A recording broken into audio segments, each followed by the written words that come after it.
కీర్తన గ్రంథము 42వ అధ్యాయము మొదటి వచనం అందరం కలిసి చదువుకుందాము. లేక 2 వచనాలు చదువుకుందాం. కీర్తన గ్రంథము 42వ అధ్యాయము మొదటి 2 వచనాలు అందరం కలిసి చదువుకుందాం. ప్రారంభించుకుందాము. దుప్పి నీటి వాగుల కొరకు ఆశపడినట్లు దేవా, నీ కొరకు నా ప్రాణము ఆశపడుచున్నది. నా ప్రాణము దేవుని కొరకు తృష్ణగొనుచున్నది, జీవము గల దేవుని కొరకు తృష్ణగొనుచున్నది.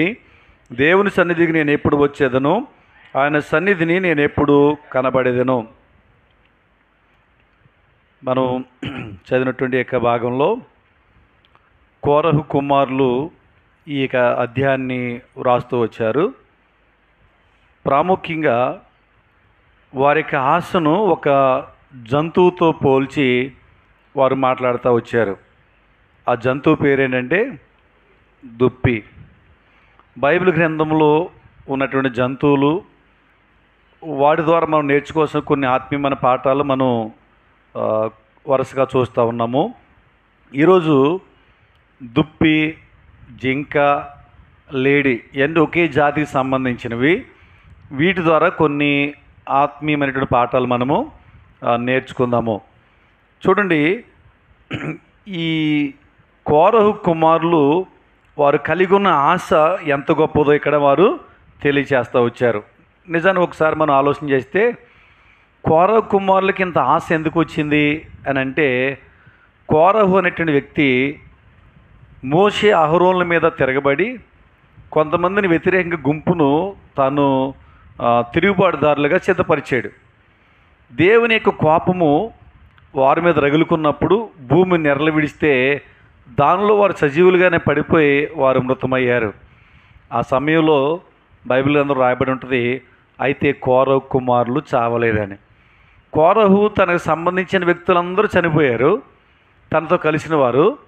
కానీ ఇక్కడ కోరహు కుమారులు మాత్రం బ్రతికి ఉండడానికి దేవుడు కృప చూపించాడు.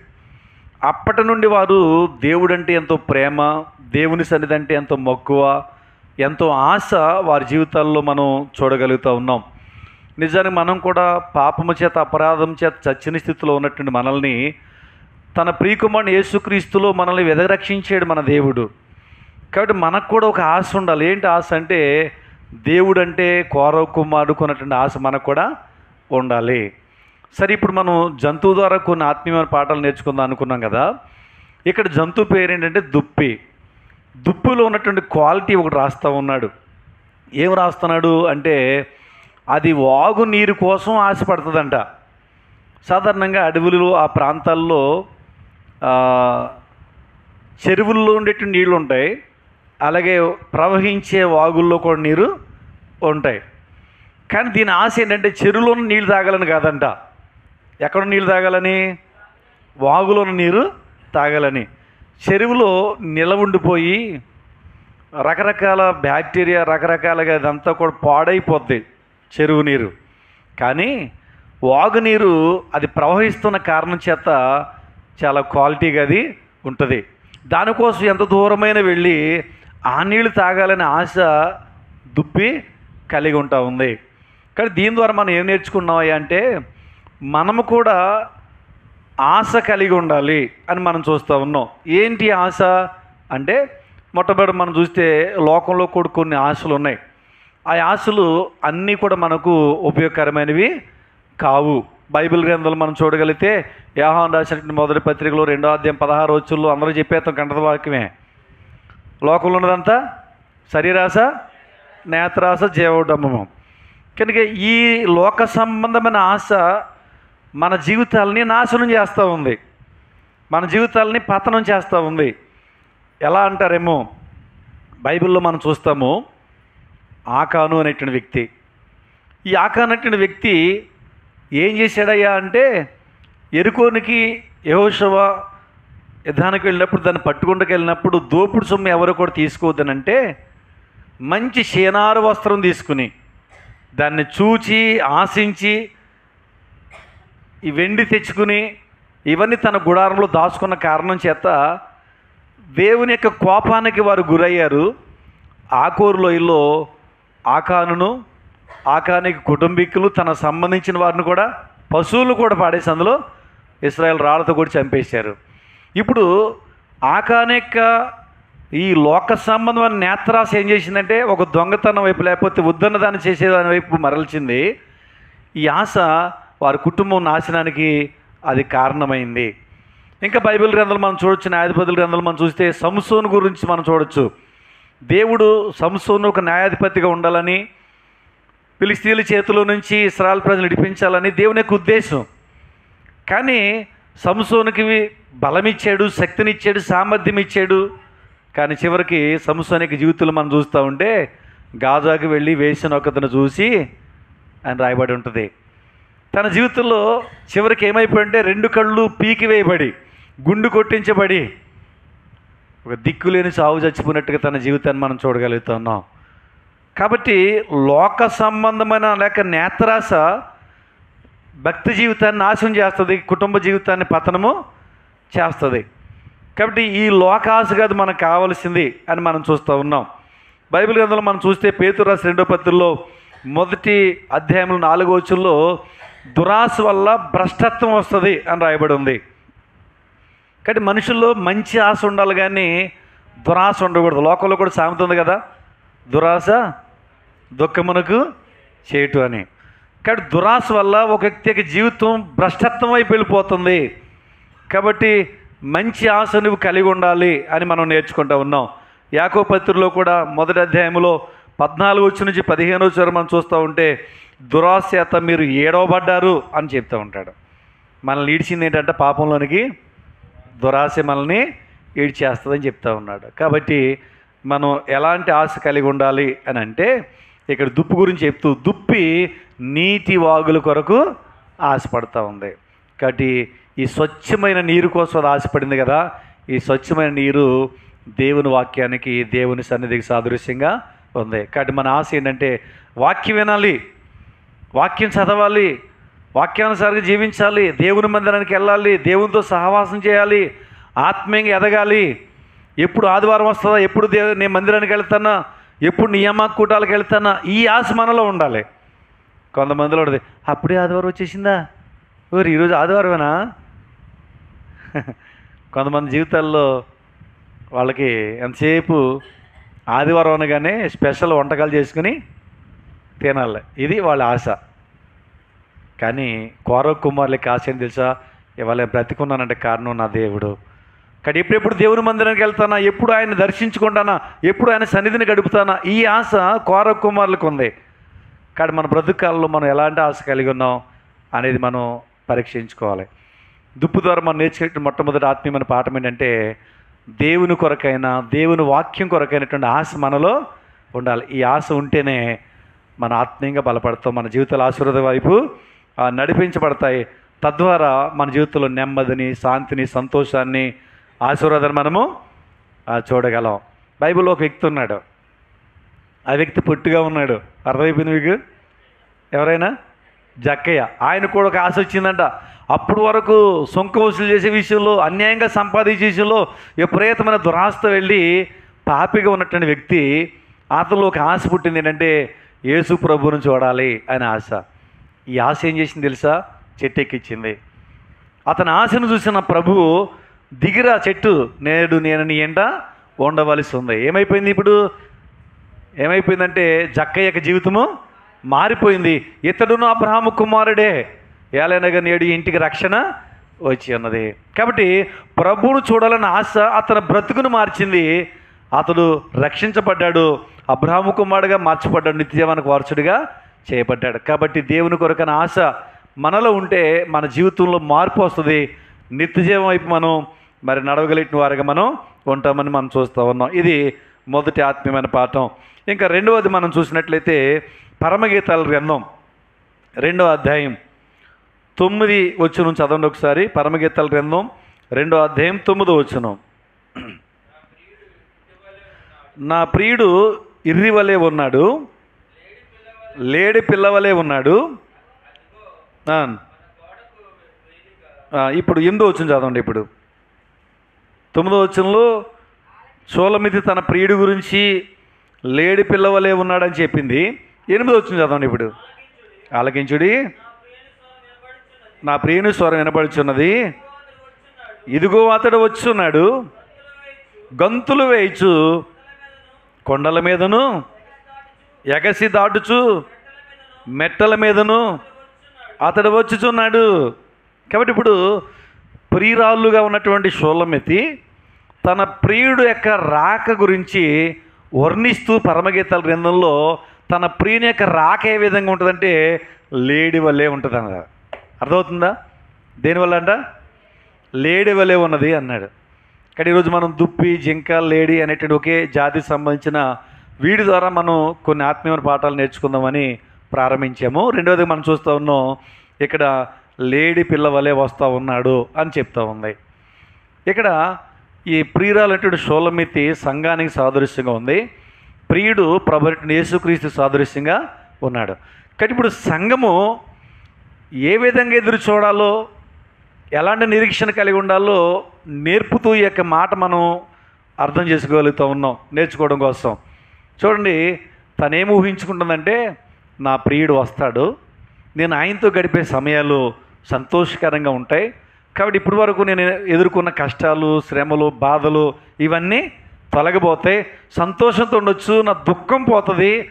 ఆయన వస్తున్నప్పుడు ఎత్తైనటువంటి కొండలు కానీ బండలు కానీ అడ్డుంటే అవి దాటుకుని ఒక లేడి పిల్ల వల్ల ఎగిరి నా దగ్గరికి వస్తాడు అని చక్కగా వర్ణిస్తూ ఉంది.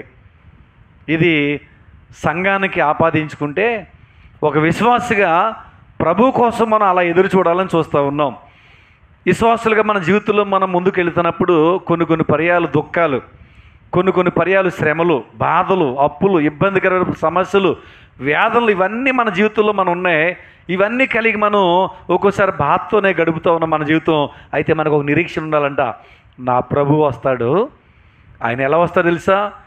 ఒకవేళ అపవాది కొండలాగా ఆటంకం పెట్టినా, బండలాగా ఆటంకం పెట్టినా నా ప్రభు ముందు ఆటంకం ఏది ఆగదు. ఒక లేడి పిల్లవలే ప్రభు దూకుతూ నా దగ్గరికి వచ్చి నాకు సహాయము చేస్తాడు. ఈ నిరీక్షణ ప్రతి క్రైస్తవుల్లో, ప్రభు యొక్క బిడ్డల్లో ఉండాలని మనము నేర్చుకుంటూ ఉన్నాం. ఇంకా మనం గమనించినట్లయితే ప్రభు యొక్క రాకడ ఎంత గొప్పదో. ఈ భూమి మీద బ్రతుకున్న దినాల్లో, ఈ శరీరంతో ఉన్నటువంటి దినాల్లోనే మనం శ్రమలు, బాధలు, కష్టాలు ఇవన్నీ మనం భరిస్తూ ఉన్నాం. కానీ ప్రభు యొక్క రాకడ వచ్చిన తర్వాత, ఆయన రాజ్యంలో మనం చేరిన తర్వాత ఇక ఈ బాధలు మనకు ఉండవు. చూడండి, ప్రకటన గ్రంథం 21వ అధ్యాయంలో మనం చదివితే, చదవండి 2వ వచనం నుంచి.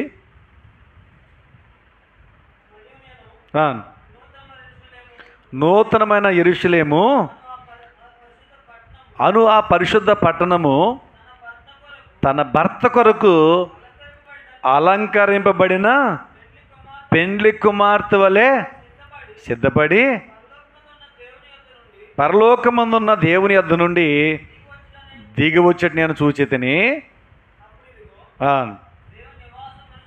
దేవుని నివాసం మనుషులతో కూడా ఉన్నది, ఆయన వారితో కాపురముండెను. ఇక్కడ ఆలోచన చేయండి, మనం ఏం ఊహించుకోవాలి, నిరీక్షణ మనం కలిగి ఉండాలంటే ఈ శరీరంతో భూమి మీద ఉన్న దినాల్లో శ్రమలు, బాధలు, రోగాలు, ఇబ్బందికరమైన పరిస్థితులు మనం ఎదుర్కొంటూ వెళ్తూ ఉన్నాం. కానీ మనకు ఒక నిరీక్షణ ఉంది. ఏంటంటే ఒక దినం రాబోతుంది, ప్రభు వస్తాడు, మధ్యాకాశానికి ఆయన వస్తాడు. ఆయన వచ్చినప్పుడు ఇదిగో మృతులైన వారు ఏమవుతారంట? సజీవులుగా లేపబడతారు.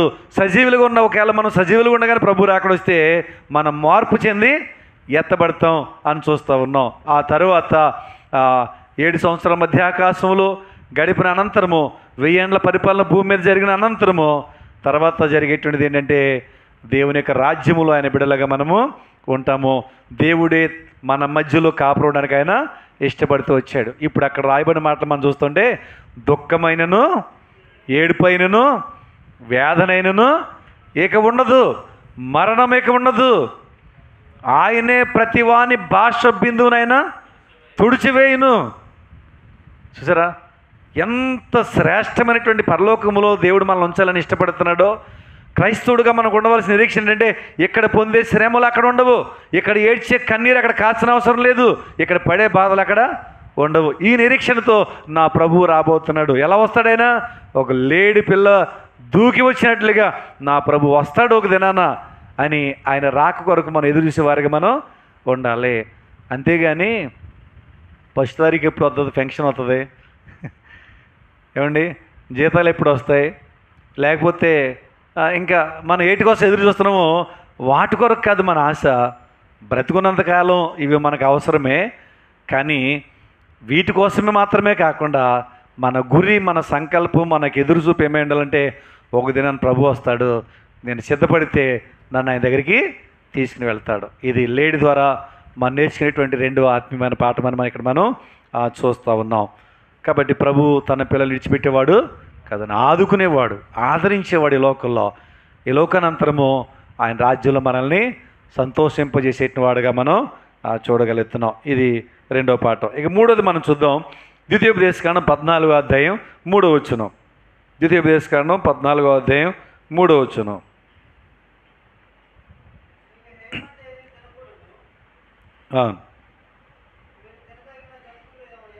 మీరు తినదగిన జంతువులు ఏమనగా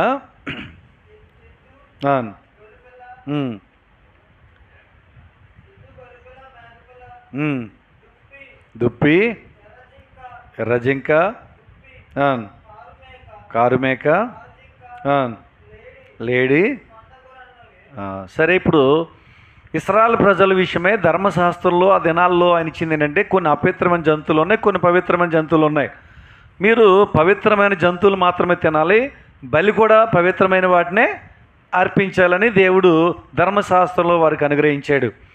అయితే ఇప్పుడు ఈ దుప్పి, జింక, లేడి అనేవి పవిత్రమైన జంతువుల జాబితాలో ఉన్నాయా, అపవిత్రమైన జంతువుల జాబితాలో ఉన్నాయా? పవిత్రమైన జంతువు యొక్క జాబితాలో ఉన్నాయి. ఈ దినం మనం నేర్చుకునేటువంటి యొక్క ఆత్మీయమైన పాఠం ఏంటంటే దుప్పి, జింక, లేడి పవిత్రమైన జంతువుల యొక్క పవిత్రమైనటువంటి జంతువులుగా ఉన్నటువంటి ఆ యొక్క భాగంలో మనం చూడగలుగుతున్నాం కదా. కానీ మనం కూడా ఎలా ఉండాలంటే వాడి ద్వారా నేర్చుకునే పాఠం ఏంటంటే ఒకప్పుడు మనం అపవాది సంబంధులు, పాపంలో తిరిగిన వారము, పాప సంబంధులుగా ఉన్నవారము. అలాంటి మనల్ని దేవుడు ప్రేమించి తన కుమారుడు యేసుక్రీస్తు వారి ప్రభువారు చెందించిన రక్తములో మనల్ని కడిగి పవిత్రులుగా చేశాడు. కాబట్టి ఇప్పుడు మనం పవిత్రుల యొక్క జాబితాలో మన పేరు రాశాడు, జీవగ్రంథంలో పేరంటమే. అలాగా పవిత్రులుగా ఉండాలని దేవుడు ఉద్దేశించి తన గ్రంథంలో మన పేరు రాసుకున్నాడు. కానీ ఇప్పుడు మనం ఎలా జీవించాలి? ఇప్పుడు పవిత్రులుగానే జీవించాలి, అపవిత్రులుగా మనం ఉండకూడదు. ఇది దేవుని యొక్క ఉద్దేశం. కానీ ఒకసారి మారు మనసు పొందాం, బాప్తిజం తీసుకున్నాం, రక్షించబడ్డాం, దేవుని పిల్లలం అయిపోయాం. ఇక అక్కడితో అయిపోలేదు. అప్పటి నుండి ప్రభు రాకడ వరకైనా లేకపోతే మన మరణం వరకైనా పవిత్రంగానే మనం జీవించాలి. ఇది దేవుని యొక్క ఉద్దేశం. అపవిత్రులుగా బ్రతుకుతూ, అపవిత్రులుగా జీవిస్తూ ప్రభు బలలో ఏకీపించడానికి ఎటువంటి యోగ్యత లేదు. బల దగ్గరికి వెళ్ళేటప్పుడు మనం పరీక్షించుకోవాలి అని మనం చదువుకుంటాం కదా కొరింథీ పత్రిక 11వ అధ్యాయంలో. కాబట్టి పరీక్షించుకోవడం అంటే ఏదైనా పాపం ఉందేమో, ఏదైనా అపవిత్రత ఉందేమో దాన్ని సరి చేసుకోవాలి అనేది మనకు ఉద్దేశమై ఉండాలి.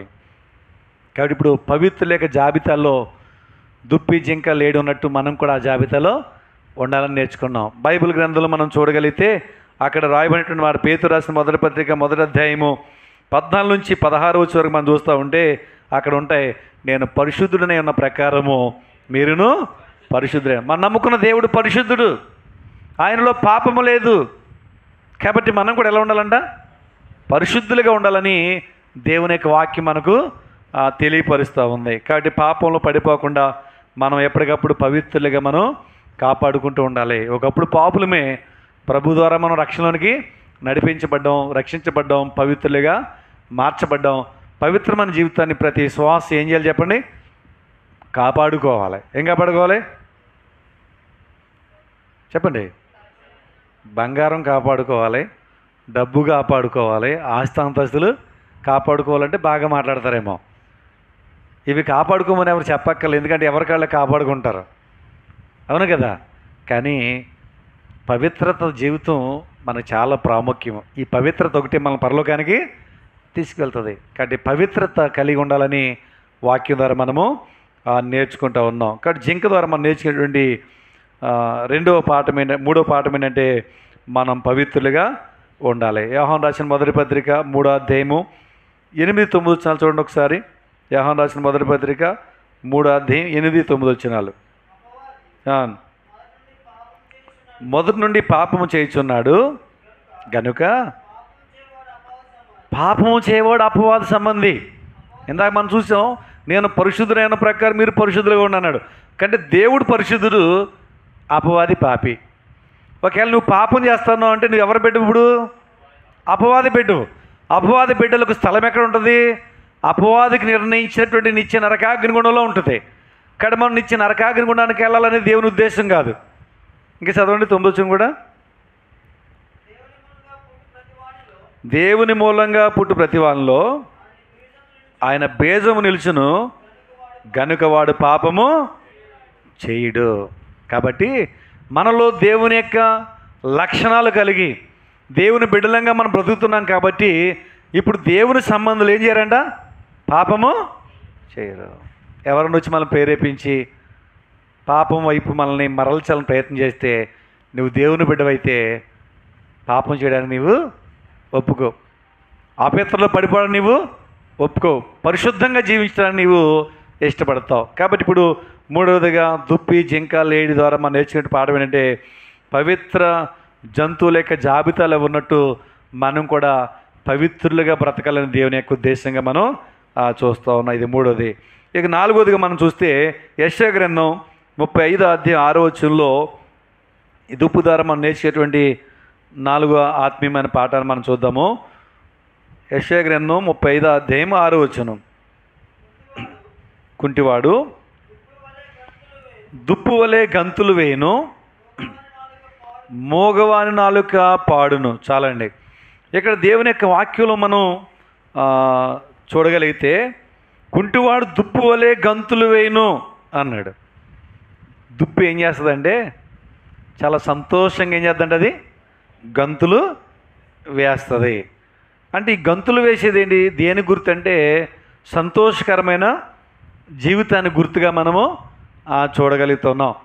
ఈ సందర్భాన్ని మనం పరిశీలన చేసినట్లయితే అపోస్తలుల కార్యగ్రంథంలో 3వ అధ్యాయంలో ఒక వ్యక్తి అలాగే లేచి గంతులు వేశాడు. 3వ అధ్యాయం 8వ వచనంలో చూస్తే వాడు దిగ్గున లేచి నిలిచి నడిచెను, నడుచుచు గంతులు వేయుచు దేవుని స్తుతించుచుండెను. కానీ ఇప్పుడు దుప్పు ద్వారా మనం నేర్చిన పాఠం ఏంటంటే సంతోషకరమైన జీవితంతో జీవించాలి అనేటువంటిది మనం చూస్తున్నాం. ఎప్పుడు సంతోషం వస్తుంది ఒక వ్యక్తి జీవితంలో అంటే ఒక వ్యక్తి శృంగారం అనేటువంటి దేవాలయం దగ్గర కుంటివాడు, పుట్టుకతోటే కుంటివాడు అక్కడ ఉండి అడుక్కునేవాడు, భిక్షాటన చేసుకునేటువంటి వాడు. పేతురు యోహానులు ప్రార్థనా సమయంలో ఆ యొక్క దేవాలయానికి వెళ్తూ ఉంటే వాడు చూసి అడుగుతూ ఉన్నాడు, ఏదైనా భిక్ష వేస్తారేమని. అప్పుడు అన్నారు, పేతురు యోహానులు అన్నారు, మా వైపు చూడనగానే చాలా ఆశతో, అబ్బో మా వైపు చూడమన్నారు, ఏదైనా వెండి బంగారాలు ఇస్తారేమో అనుకున్నాడు. వారు అన్నారు, వెండి బంగారాలు మా దగ్గర లేవు, కానీ నజరేయుడైన యేసుక్రీస్తు నామములో నీవు లేచి నడుమనగానే వాడు అప్పటికప్పుడు ఈ కాళ్ళు సడలిని, నరాలు సడలినివి, పుట్టుకతోటే కుంటివాడు, కానీ తనంతటి తానే లేచి నిలబడి గంతులు వేయచ్చు దేవుని స్తుతించే ఆనందాన్ని తాను పొందగలిగాడు. కాబట్టి పుట్టుకతో కుంటివానిగా తన యొక్క బ్రతుకు ఎలా ఉందో అలాగే మనందరం కూడా పుట్టుకతోటే పాపం అనేటువంటి అవిటితనాన్ని కలిగి ఉన్నాం. అపవిత్రత అనేటువంటి అనుభవంలో మనం ఉన్నాం. ఈ పాపం ఏం చేసిందంటే మనల్ని కుంటివానులుగా చేసి దేవుని సన్నిధి రాకుండా చేసింది. ఒక మాటలో చెప్పాలంటే తన అవిటితనాన్ని బట్టి అతను మందిరం బయటే ఉన్నాడు తప్ప లోపలికి వెళ్ళలే. అలాగే మనిషిని యొక్క పాపం ఏం చేసిందంటే దేవుని లోనికి, దేవుని మార్గంలోకి రాకుండా ఆపేసింది. క్రీస్తు రక్తం మనల్ని కడిగింది. ఇప్పుడు మనం రక్షించబడ్డాం, దేవుని మందిరంలోనికి మనం వస్తున్నాం. ఇప్పుడు వాడిని అడిగితే, అయ్యా ఎందుకు గంతులేస్తున్నావు? నా కాళ్ళు వచ్చినాయి, అందుకే నేను గంతులేస్తున్నాను, దేవుడు స్తుతిస్తున్నా అంటాడు. కాబట్టి ప్రభు సన్నిధి గురించి మనం కూడా నాకు రక్షణ దొరికింది, నా పాపం పోయింది, కాబట్టి నా జీవితంలో ఎంతగానో ఆనందం ఏముంది అని చెప్పి సంతోషంగా ప్రభుని ఆరాధన చేయాలి. ఆరాధన అంటే సంతోషిస్తూ చేసేది తప్ప ఏడుస్తూ ప్రార్థించేది కాదు. ప్రార్థనలో మన దుఃఖాన్ని, మన శ్రమలను వెళ్ళబుచ్చుకుంటాం మనం. కానీ ఆరాధనలో ఆనందముతో దేవుడు మనకి ఏమి ఇచ్చాడో, ఆయన మన కొరకు ఏమి త్యాగం చేశాడో, ఎలాంటి గొప్ప కార్యాలు మన దేవుడు చేశాడో వాటిని తలంచుకుని సంతోషిస్తూ ప్రభును స్తుతించడమే. అది మనం చూస్తున్నాం. క్రైస్తవుని జీవితంలో ఎలాంటి సంతోషం ఉందా? ఇక్కడ దేవుని పిల్లలమైనందుకు మన జీవితాల్లో సంతోషం ఉండాలి. ఒక్కొక్కటి జీవితంలో చూస్తే ఎప్పుడూ ఏడిపే. కానీ మన జీవితాల్లో అలాంటి దుఃఖం ఉండవలసిన పని లేదు. ఎందుకంటే 121 కీర్తనలో రాయబడి ఉంటుంది, కన్నీళ్ళు విడిచి విత్తుపోవాడు సంతోషగానంతో పనులకు మోసుకొని వస్తాడంటండి. కాబట్టి క్రీస్తులో దుఃఖాన్ని తొలగించి ఆయన మనకు సంతోషాన్ని ఇచ్చాడు.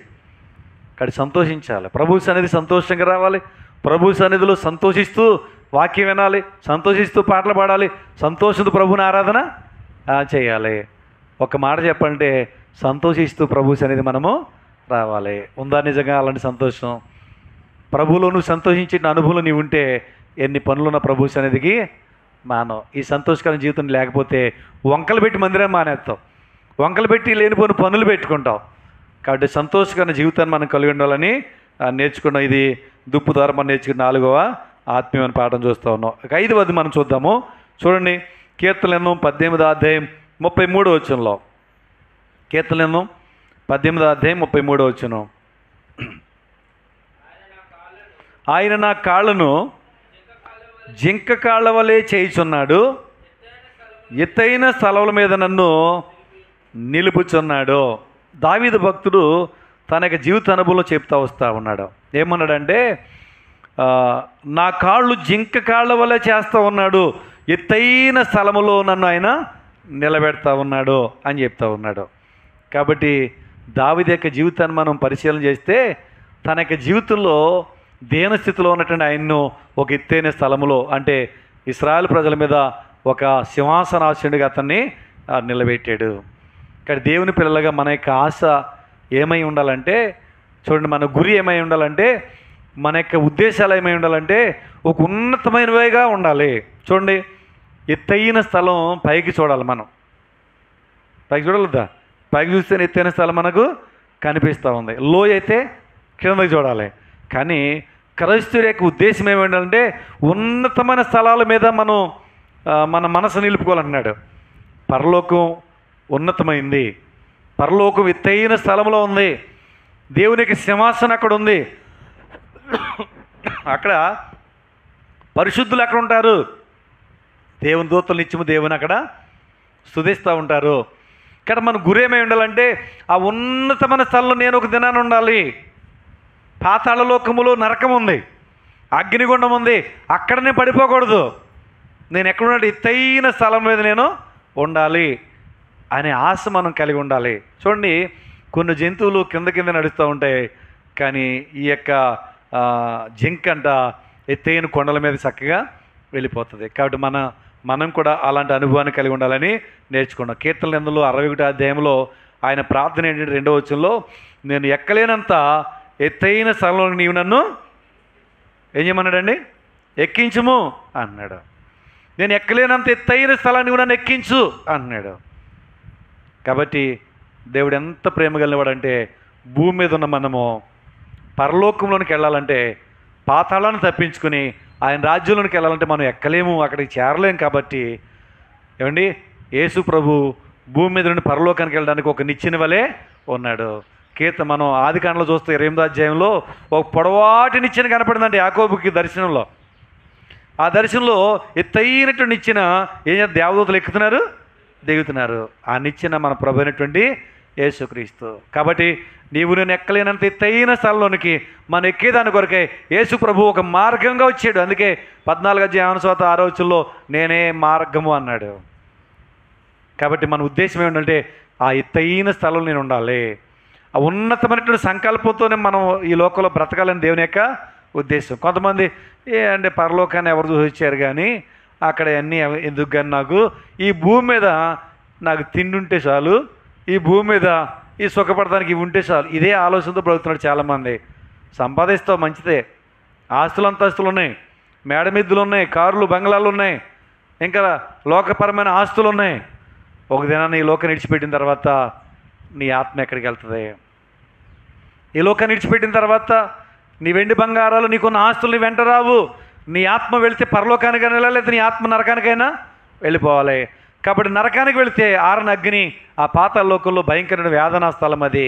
అక్కడ మనం ఉండకూడదు, ఉన్నతమైనటువంటి పరలోకంలో ఉండాలనేటువంటి సంకల్పాన్ని మనం కలిగి ఉండాలి. ఇక్కడ ఈ యొక్క జింక కాళ్ళు మనకి ఏం నేర్పుతున్నాయంటే ఉన్నతమైన స్థలంలో నేను ఉండాలి. మన గురి ఏంటి తెలుసా? ఎందుకు ప్రభువు నమ్ముకున్నావు అంటే డబ్బు సంపాదించడానికి కాదు. ఎందుకు ప్రభువు నమ్ముకున్నావు అంటే ఏదో కలిసి వస్తుందని కాదు. నేను పరలోకంలో ఉండబోతున్నాను, నేను ఆ ఎత్తైన స్థలంలో దేవునితో నేను నివసించబోతున్నాను. ఈ ఉద్దేశాలు మనం కలిగి ఉండాలని నేర్చుకున్నాం. అట్టి ఉన్నతమైన స్థితిని మనం ఆశించేటి వారిగా ఉండాలి దేవుని పిల్లలంగా. అంతేగాని ఈ తుచ్చమైన నశించిపోయి సిమ్మిటి కొట్టేసి ఎలకలు తినేసి బైబిల్ ఉంది కదా ఈ ఆస్తుల అంతస్తుల గురించి, వీటి మీద మన మనసు ఉండకూడదని చూస్తూ ఉన్నాం. 5 విషయాలు చెప్పాను, ఇంకొకటి చెప్పి నేను ముగిస్తాను. 6వదిగా మనం చూస్తే సమూయేలు 2వ గ్రంథం 2వ అధ్యాయం 18వ వచనం. సమూయేలు 2వ గ్రంథం 2వ అధ్యాయం 18వ వచనం.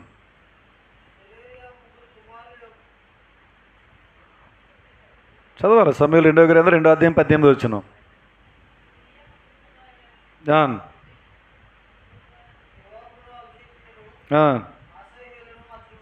ఉండరి ఆసాహేలు అడవి లేడి ఎంత తేలికగా పరిగెత్తగలవాడు. ఇక్కడ ఈ ఆసాహేలు ఎవరంటే యోవాబు యొక్క సహోదరుడు. యోవాబు ఎవరు? యోవాబు దావీదు యొక్క సైన్యాధిపతి. అర్థమవుతుందండి? సౌలు యొక్క సైన్యాధిపతి ఏమో అబ్నేరు. ఒకానొక సమయంలో సౌలు చనిపోయిన తర్వాత సౌలు కుమారుని అబ్నేరు ఏం చేశాడంటే ఒక కుమారుని తీసుకొచ్చేసి రాజుగా చేసాడు. ఇప్పుడు దావీదు సైనికులతో యుద్ధం చేయడానికి అబ్నేరు యొక్క సైన్యం వచ్చేసింది. వచ్చినప్పుడు ఈ యొక్క అబ్నేరును తరుముతూ వెళ్తున్నాడండి. ఎవరు? ఆసాహేలు, యోవాబు యొక్క సహోదరుడు. ఈ యొక్క ఆ సందర్భం అంతా ధ్యానం చేసుకుంటే చాలా టైం పడుతుంది. ఈ ఆసాహేలుకు ఉన్నటువంటి పేరేంటంటే అడవి లేడి అంత తేలికగా పరిగెత్తగలవాడంట. లేడి పిల్ల ఎంత స్పీడ్గా పరిగెడుతుంది? చాలా తేలికగా కొండలు గుట్టలు దాటుకుంటా స్పీడ్గా పరిగెట్టేస్తుంది. ఆసాహేలు అంత తేలికగా లేడి వలె పరిగెత్తగలవాడు అని చూస్తూ ఉన్నాం.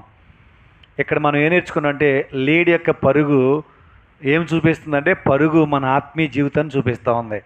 ఏం చూపిస్తుందండి? పరుగు మన ఆత్మీయమైన ఎదుగుదలను జీవితాన్ని మనం చూపిస్తున్నట్లుగా మనం చూస్తూ ఉన్నాం. ఫిలిప్పీ పత్రికలో 3వ అధ్యాయం 12వ వచనంలో పౌలు అంటాడు, నేను గురి వద్దకు పరిగెడుతున్నానని.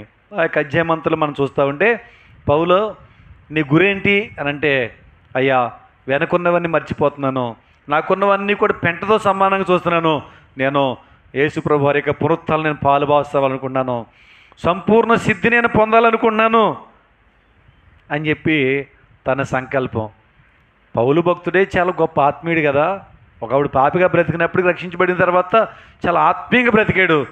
పత్రికలు మనం చదువుకుంటాం కదా, 14 పత్రికలు రాశాడు.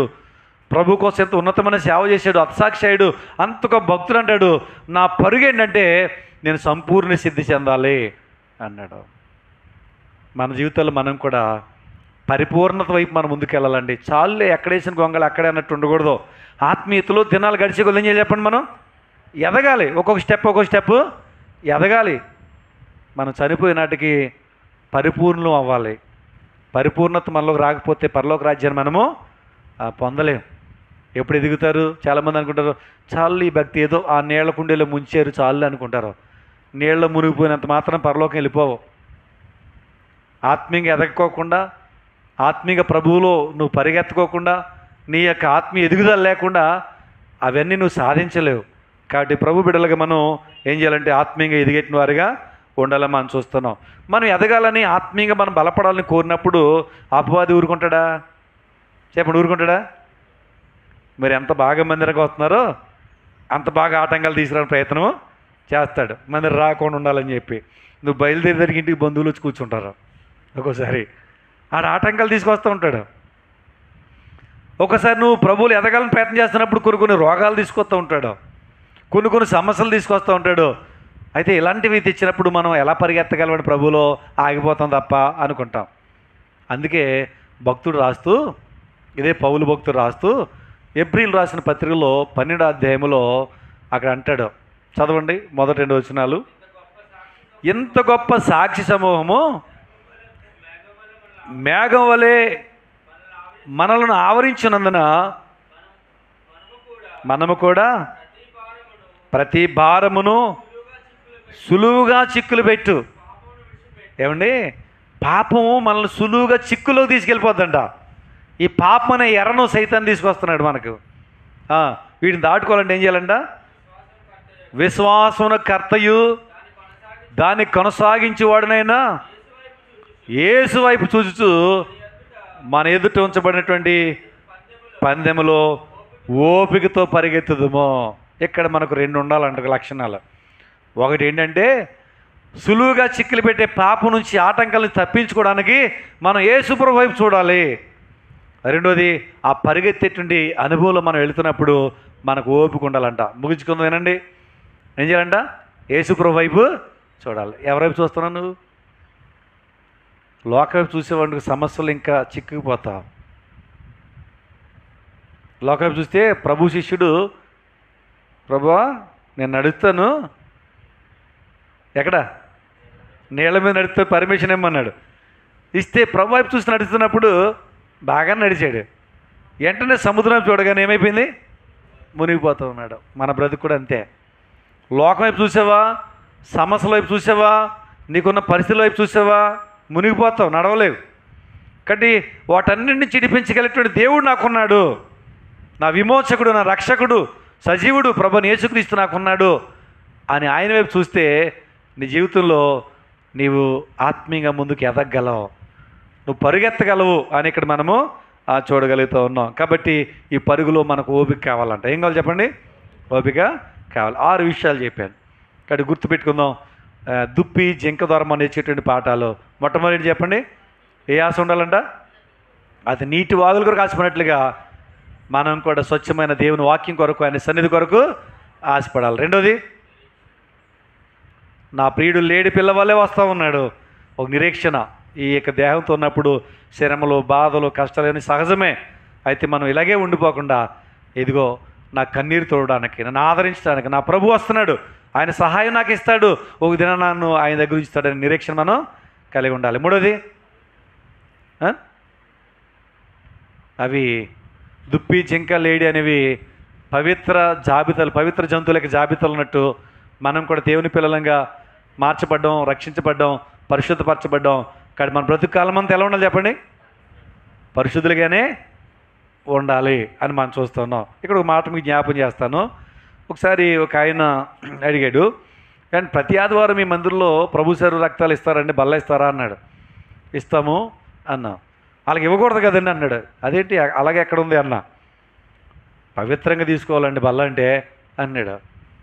మరి నువ్వేం చేస్తావయ్యా అన్న? నెలకు ఒకసారి అండి మేము పరిశుద్ధంగా రెడీ అయిపోయి, అంటే ఆయన ఉద్దేశం ఏంటి? తలస్నానం చేసేసి తెల్లబట్టలు వేసుకుని బందరానికి వెళ్ళిపోయి నెలకొకసారి. నేను నన్ను నెలకొకసారి పరిశుద్ధంగా ఉంటావా, ప్రతిరోజు ఉండవా అన్నాను. బల్లలో పాలు పొందులు పొందేప్పుడు అలా పరిశుద్ధంగా ఉండాలండి అన్నాడు. క్రైస్తవ జీవితము వారానికి ఒకసారి పరిశుద్ధంగా ఉండడం కాదండి, నెలకొకసారి పరిశుద్ధంగా ఉండడం కాదు, అనుక్షణము పరిశుద్ధత కలిగి ఉండాలి. ఒకవేళ ఏదైనా పాపము తలంపు వచ్చిందా అప్పటికప్పుడు విడిచిపెట్టి, ప్రభువా నన్ను క్షమించి, మన పాపలు మన ఒప్పుకోవాలి, నమ్మదగిన నీతిమంతుడు కనుక ఆయన మన పాపములను క్షమించి సమస్త దుర్నీతిని మనల్ని నడిపించేటువంటి దేవుడు. కాబట్టి మనం పవిత్రులుగా బ్రతకాలి. ఇది మూడోది. నాలుగోది, ఆ యొక్క కుంటి వ్యక్తి ఎలా గంతులు వేసాడో చూసాం. అది ఆ గంతుల్ని దుప్పి వేసిన గంతులతో యెషయా గ్రంథం 35 అధ్యాయాలు మనం చూస్తూ వచ్చాం. కాబట్టి మనం రక్షించబడిన మనం సంతోషంగా ప్రభులో జీవించాలి. అది మనం చూస్తూ ఉన్నాం. ఇక 5వది మనం చూస్తూ ఉన్నాం, ఎత్తైన స్థలంలో జింకకాళ్ళు నిలిపినట్లుగా, ఎక్కలేనంత ఎత్తైన స్థలానికి నన్ను నడిపించమని దావీదు కోరినట్లుగా మన గురి, మన గమ్యం ఏమై ఉండాలంటే ఉన్నతమైనటువంటి పరసంబంధమైనటువంటి ఆశలు కలిగి ఉండాలి. ఆ రాజ్యంలో నేను చేరాలి అనే సంకల్పంతో మనం బ్రతికేవారుగా మనం ఉండాలి.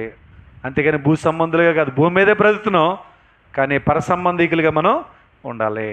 తర్వాత చివరిగా మనం చూస్తాం, ఆసహేలు అనే వ్యక్తి అడవి లేడని తేలికగా పరిగెత్తాడు. కాబట్టి మనం కూడా పరుగు ఆత్మీయ జీవితాన్ని మనం చూపిస్తూ ఉంది, ఎదుగుదలకు చూపిస్తూ ఉంది. పౌలు పరిగెత్తాడు, మనం కూడా ఆత్మీయతలు దినములు గడిచే కొలది ప్రభులు ఏం చేయాలి చెప్పండి? పరిగెత్తుతూ వెళ్ళాలి. ప్రభు వైపు చూస్తూ మనం ఎదిగేవారిగా ఉండాలి. అట్టి కృపను దేవుడు మనందరికీ దయచేయనుగాక. ఆమేన్.